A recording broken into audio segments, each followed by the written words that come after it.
For decades, researchers have been trying to communicate with Bigfoot. But have you ever wondered who he is trying to communicate with? These audio recordings might just answer that question. From a hiker disappearing in Bigfoot territory to his bones being discovered a year later, what they found only deepened the mystery. Let's dive in. Jacob Gray was in his early 20s when he cycled into the vast wilderness of Olympic National Park.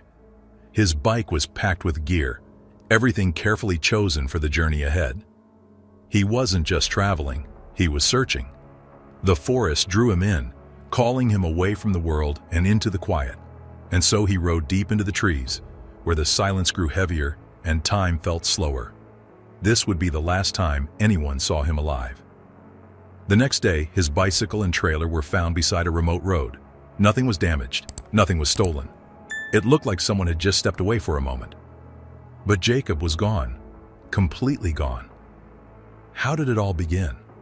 The innocent adventure.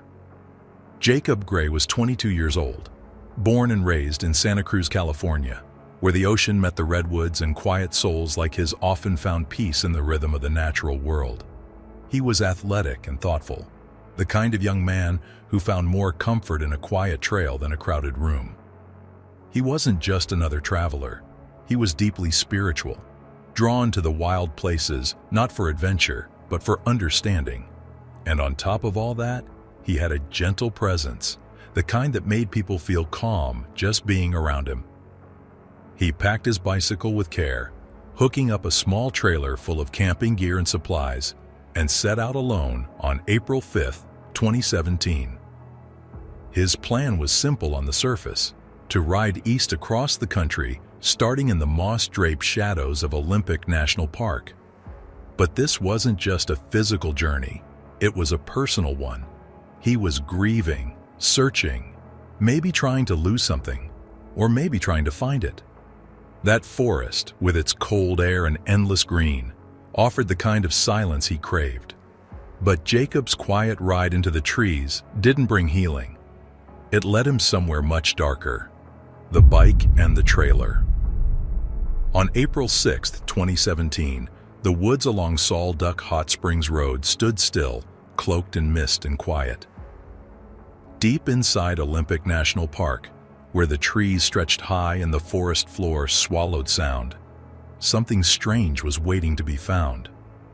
A park ranger, making his rounds, noticed a bicycle resting off the side of the road.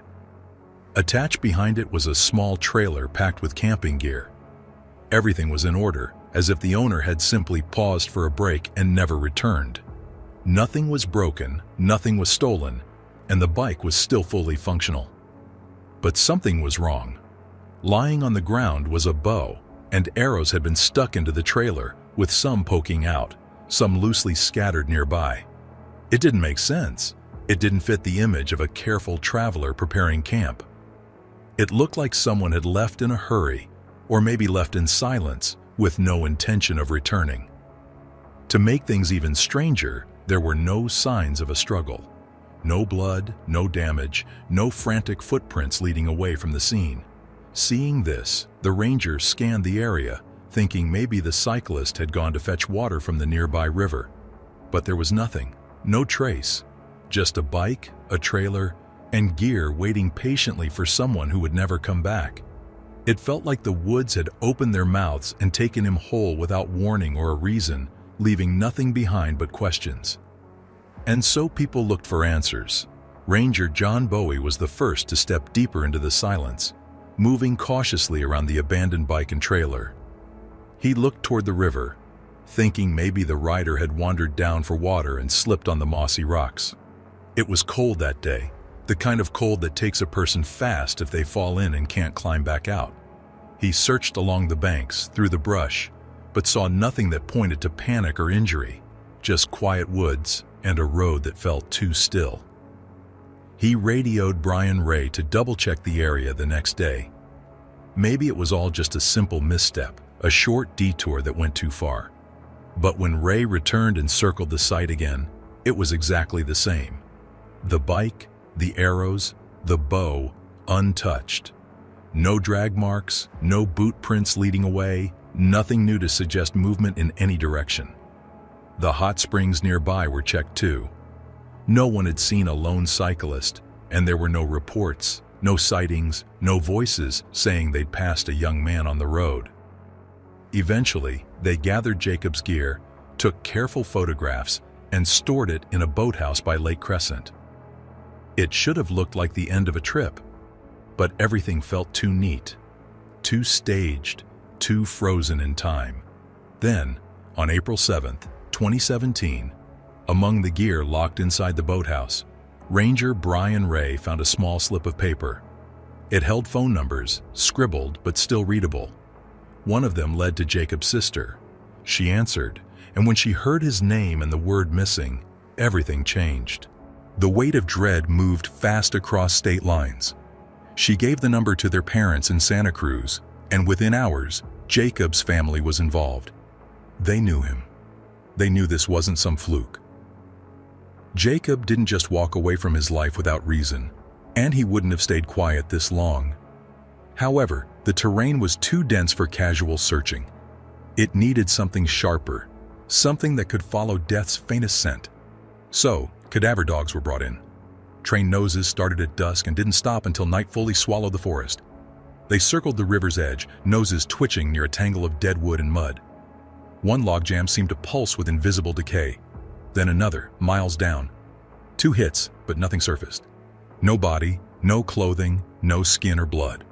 The river ran fast, but even it couldn't explain the silence. Jacob had vanished into it like smoke, and the forest closed in behind him, as if it never wanted him found. But then they came across something. Tracker clues and boot prints. On April 12th, 2017, nearly a week after the gear was found, Olympic Mountain Rescue was called in. These weren't ordinary searchers. They were trained trackers, skilled in reading the ground like a story left behind in footprints and broken leaves, and they moved along the river's edge with quiet focus, scanning every stone, every shadow. Then they found something strange. Just past the point where the road met the woods, they noticed a shift in the tracks. Hiking boot prints gave way to something lighter, running shoes, as if someone had stopped, taken off the boots, and slipped into faster footwear. The tracks led them to a patch of slick moss near the riverbank. There they found a smudge, a skid on the rock, a sudden break in the pattern. Then nothing. A few yards downstream, faint scratches along the edge hinted that someone had climbed out. But there were no more tracks leading anywhere, just silence and trees staring back. The river had no answers. The prints didn't explain why anyone would change shoes in the middle of nowhere, or what kind of panic forced that decision. It was the kind of detail that left more questions hanging in the cold air. By April 14th, 2017, the Olympic National Park officially scaled back the search, shifting it into what they called a limited continuous effort. It was a quiet language for something grim. The urgency had faded, and the park rangers stepped back, and with them, the search began to unravel. And it got even worse. The Coast Guard in Port Angeles was never contacted, and so the helicopters that had helped in past rescues sat unused. A trained dog team, offered by the family, was turned away as the park insisted they had another team in mind, though they hesitated to bring them in at all. By April 16th, Clallam County Search and Rescue pulled back too. Volunteers had spread out along the riverbanks, pushing through dense brush and climbing along the ridges, but there was nothing left to chase. Flyers hung limply on gas station windows from Forks to Port Angeles. Eyes that once scanned the trees now looked away. The forest was closing in again, quiet and untouched, like nothing had ever happened. Yet someone kept the hope alive. While the authorities stepped back and the search cooled to silence, Jacob's father refused to stop. Randy Gray became a shadow in the wilderness, returning to Solduke Valley over and over again with nothing but hope and a father's desperation. He walked the same trails, scanned the same trees, called out into the empty dark.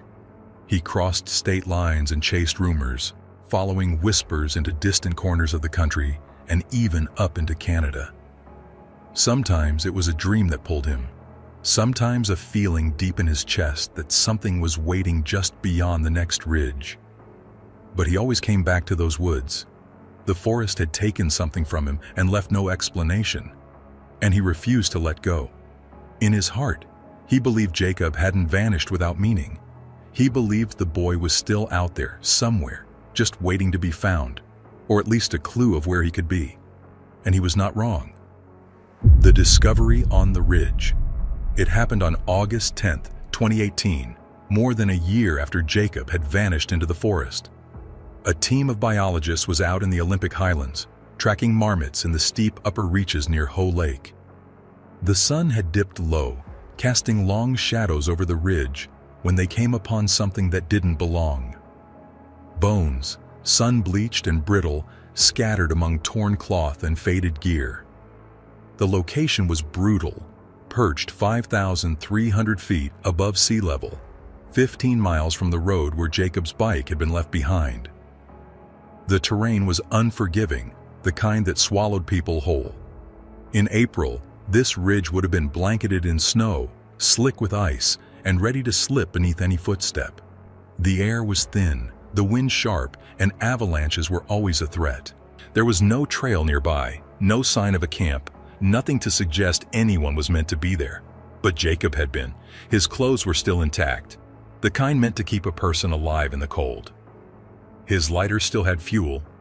Food supplies sat untouched, and his wallet had his name. His bones were all that remained of him, laid bare on the open ridge, with no sign of struggle, no trauma, no wounds. Just a body that had ended there without reason. Whatever led Jacob to that place had not left a single clue behind. But what had really caused his death? The medical examiner had nothing to give. The bones were too weathered, too picked apart by time and exposure. No tissue left to study, no marks to trace a cause. Jacob was identified through his teeth, the last pieces of him still able to speak. The official report called it inconclusive, the likeliest explanation being hypothermia, cold, slow, silent. But that only raised more questions than it answered. The gear he carried should have kept him alive. He also had food, the fire starter, and he seemed well equipped. And still, he died. 15 miles from where he vanished, halfway up a mountain no one expected him to climb, in a place that no trail touched. It didn't add up. The timeline, the footprints, the silence in between. Not a single scream, not a single call, just a body placed where the forest decided to leave it. And even then, it said nothing. So theories arose. The Bigfoot territory. For decades, the Olympic Mountains have held more than silence. They carry legends older than maps, stories told by the tribes of beings that watched from the trees and walked where no man should go. David Paulides, known for tracking patterns in strange vanishings, saw Jacob's case and marked the signs. A healthy young man, gone in calm weather, no witness, no reason, and no trace until the bones appeared miles beyond reach. Even trained dogs had failed to find a path. Some believed the forest still housed something old, something that watched from the dark, and sometimes decided who could leave. But did it have something to do with Jacob's disappearance? Jacob Gray walked into the woods alone, guided by something deeper than reason. His steps disappeared into the moss, swallowed without struggle, without echo. And when the mountains finally gave up his bones, they gave nothing else. The park rangers packed away his gear, but they never packed away the questions. Some say he found what he was looking for. Others believe something found him first. But the wilderness remains untouched, unchanged, unmoved. Yet this is not the only unexplained disappearance that happened in the Olympic National Park. The bizarre disappearance of Brian Lee Johnston. On the cold morning of August 22, 2013, Brian Lee Johnston rose early from his home in the quiet Ballard neighborhood of Seattle. He did not wake his wife. Instead, he left a note on the table and stepped into the dark, beginning what should have been a short, peaceful hike on a trail he had likely memorized long ago. That was the last time he would be seen at home. At 71, Brian was no stranger to the outdoors. He had spent his life wrapped in nature's silence. On top of that, he had served in the Air Force until 1970, then built his career as an engineer for Seattle City Light until he retired. He wore his thick white hair in a ponytail, a simple fix for hair that never thinned. Besides that, Brian was an Eagle Scout, a builder, a man of calm routine who hiked with purpose, never for thrills. The trail he chose that day was the Ozette Loop, a 9-mile circuit deep in Olympic National Park. The first leg stretches northwest for 3 miles on a plank path that cuts through damp forest. Then the trail spills onto the wild Pacific coast, where waves beat against driftwood and jagged rocks. For another 3 miles, hikers press along the sand and stone, brushing past seaweed, tide pools, and the weight of the open ocean.